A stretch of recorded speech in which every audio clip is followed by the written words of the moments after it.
Well, good evening and welcome to Tucker Carlson Tonight. Once again, for about the fourth night and 4 nights in a row, there is just a lot going on in the news.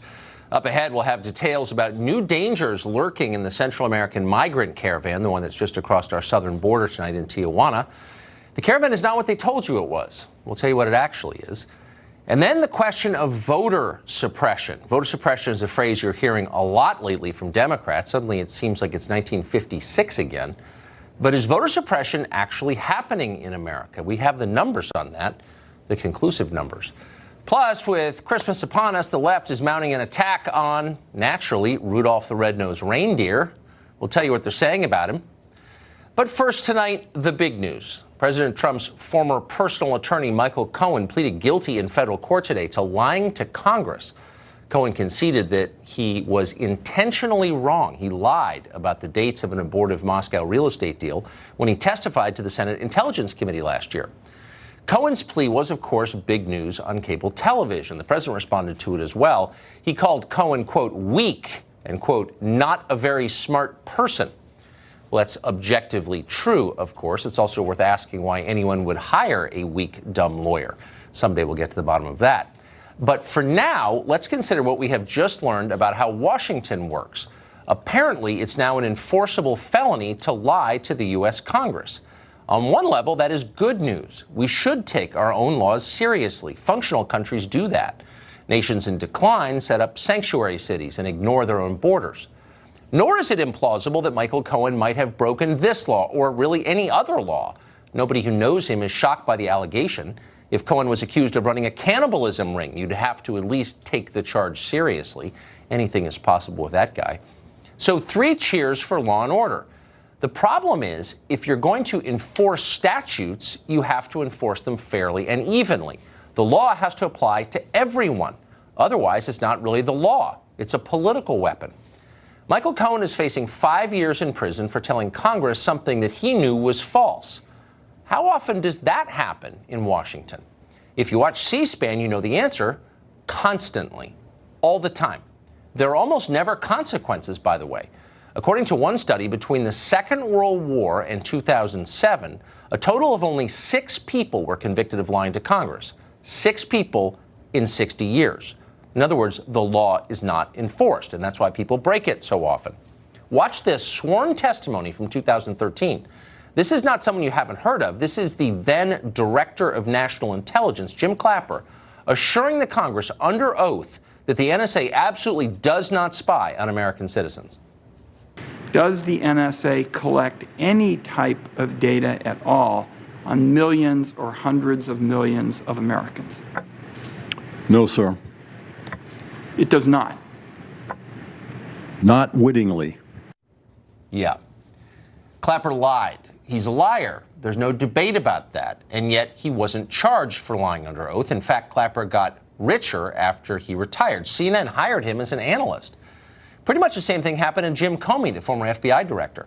In 2017, Comey claimed, again under oath, that he had never been an anonymous source for news stories while he worked at the FBI. Watch him tell that lie to the Congress. Director Comey, have you ever been an anonymous source in news reports about matters relating to the Trump investigation or the Clinton investigation? Never. Have you ever authorized someone else at the FBI to be an anonymous source in news reports about the Trump investigation or the Clinton investigation? No. Yeah, well, according to Comey's longtime deputy who would know, and that would be former FBI Deputy Director Andrew McCabe, what Comey said on the tape you just saw is totally untrue. So Comey lied to Congress. But nobody cared. Jim Comey went on to get rich as a pundit selling his book. The same people rooting for Michael Cohen's destruction for lying consider Jim Comey a hero. And then there's former CIA Director John Brennan. Brennan lies constantly. That's well documented. In 2011, for example, Brennan claimed that drone strikes overseas had never, to his knowledge, killed a single non-combatant. That was a total crock. In 2014, Brennan lied and said the CIA had not broken into the computers of Senate staffers. And then last year, under oath before Congress, Brennan said this. Do you know if the Bureau ever relied on the Steele dossier as part of any court filings, applications, petitions, pleadings? I have no awareness. Did the CIA rely on it? No. It was not in any way used as a basis for the intelligence community assessment that was done. Yeah, that's a total lie, a flagrant lie, and a significant one about something that affects the life of this country. And yet, you know how the story ends?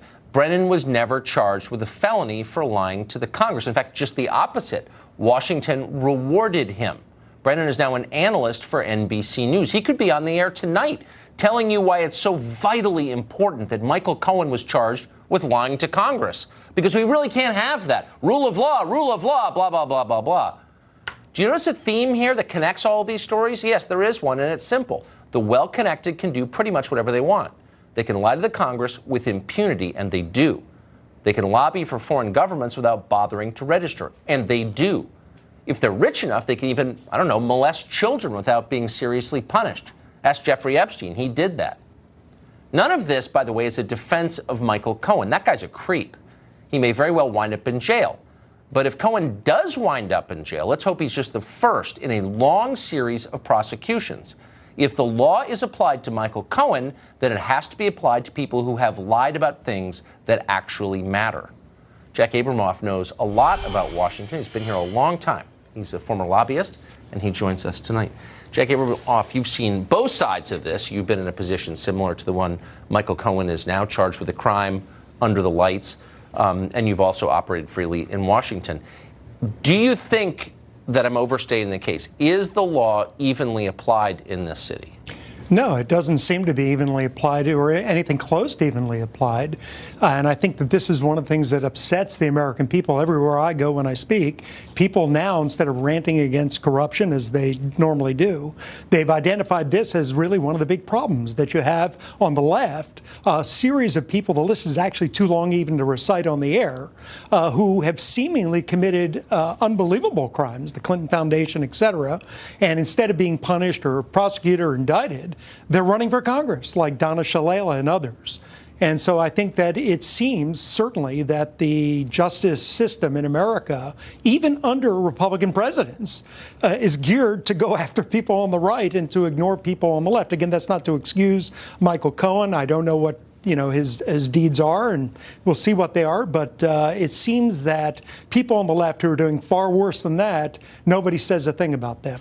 It also seems like the slowest gazelle gets eaten. I mean, Michael Cohen is dumb, if I can just say, someone who knows him, and not personally popular, and obviously he's attached to a very unpopular presidential campaign and a very unpopular candidate.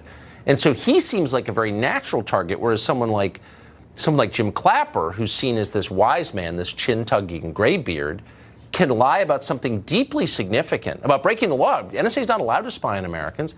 And he gets a TV contract. I mean, can you think of, in your many years here, your decades here, an example of someone's really powerful being punished for breaking the law? No, I can't. I can't think of certainly since Watergate, and even the people who were punished in Watergate really weren't very powerful people. Right, exactly. No, and I think that the problem for Michael Cohen is he's a gazelle running in the wrong pack. Right. If you were running in the left-wing pack, no matter where he is in that pack, because there aren't exactly brilliant gazelles in that pack either. Exactly. But that's a more of a protected pack, it seems, for some reason. Huh. So that's not, and I just want to be totally clear for the fifth time, I'm not defending whatever crime Michael Cohen is accused of committing, and it sounds like he admitted it, okay? He should be punished.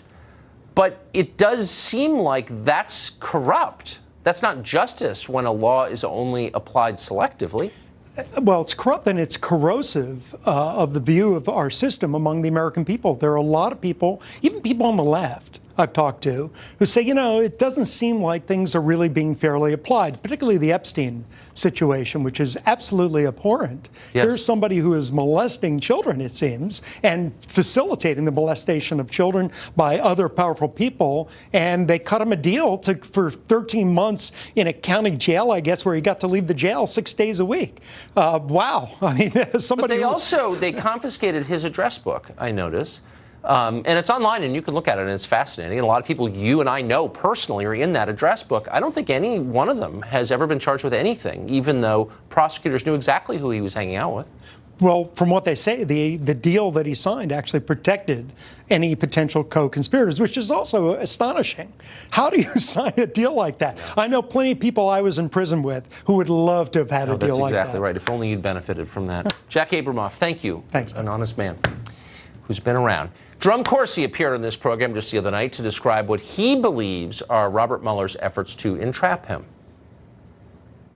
And the special prosecutors blow you up. They do this, what I call perjury trap. It's really, they ask you a question.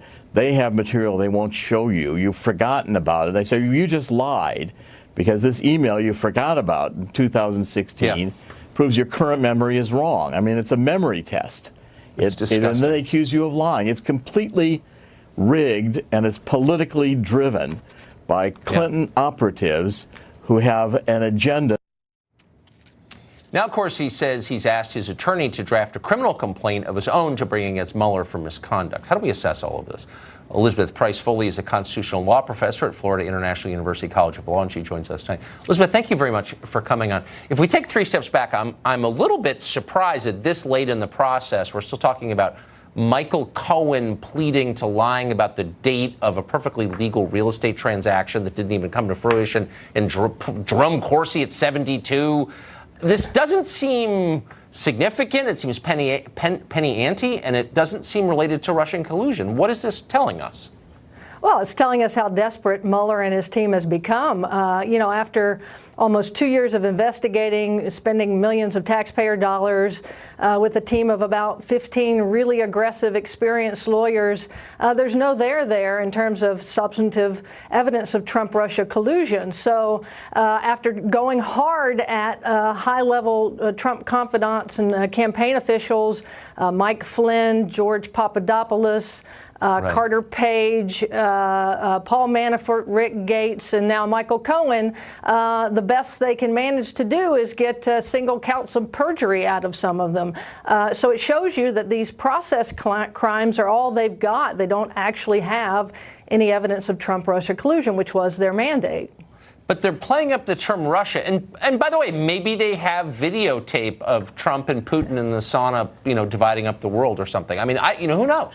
But as of right now, it seems like there's a lot of Russia. They're planning a real estate deal in Russia. And then once you calm down a little bit, you think, well, is that a crime, actually? Like, why are they telling me this? What does it mean? Yeah, no, it's absolutely not a crime. You're right. I mean, what Michael Cohen supposedly lied about was the timing of Trump Organization's pursuit of this real estate deal in Moscow. He said it ended in January 2016, and now he says it ended in June 2016. But it doesn't matter whether it's January or June of 2016. It was perfectly legal to do so. In fact, it's perfectly legal to do so right now if the Trump Organization wants to do so. Wait a second. You're saying he was off by 5 months. I mean, that seems like a 5-year sentence to me. Do you think that would be a fair sentence? I don't know. I mean, ask George Papadopoulos. I think he's serving now 14 days in prison right at this moment for being off by about a month on the timing of his conversation with that Maltese professor, Joseph Mifsud. But it doesn't matter because his Papadopoulos' meeting with Mifsud was perfectly legal to do. Trump Organization's pursuit of a real estate deal in Moscow was perfectly legal to do, even today if they wanted to. So what they got at the end of the day is just sort of misrepresenting the timing of certain things. Not that they didn't tell the Mueller team about those conversations or those deals. They told them about the substance of them. It's simply the timing of them. But look, it tells you that what's happening here is the Mueller team is sort of hoping that Americans have what I call spaghetti brain, which is that they're unable to disassociate two different lines of thought. One is that the Russians interfered in a very sort of bumbling way with the 2016 election, buying those Facebook ads and not being very effective. We admit that they did some of that. That's been documented. But that's one thing. That's one apple. And then the orange is whether or not the Trump campaign colluded with Russia to throw the American presidential election. On that issue, there's been absolutely no evidence despite 2 years of very hard investigation. But what the Mueller team and the Democrats on the left are hoping to do is that the Americans will have that that spaghetti brain phenomenon where they'll confuse the two and they'll conflate them. So that if you just say Russia, Russia, Russia, oh, right. look, they lied about something having to do with Russia. There must be collusion, they say. I mean, they hacked our election. We're Russia! Right. It's very McCarthyistic, too. I mean, there's a certain irony here, right, that the new Democrats, when they take over the House in January, are going to be having hearings about all of this, and they're going to start sounding a whole heck of a lot like Joseph McCarthy did. So Adam Schiff and Jerry Nadler are the new Joseph McCarthys. I do this with my dogs with squirrels, so I know what it is. Professor, thank you very much. Great to see you tonight. Thanks.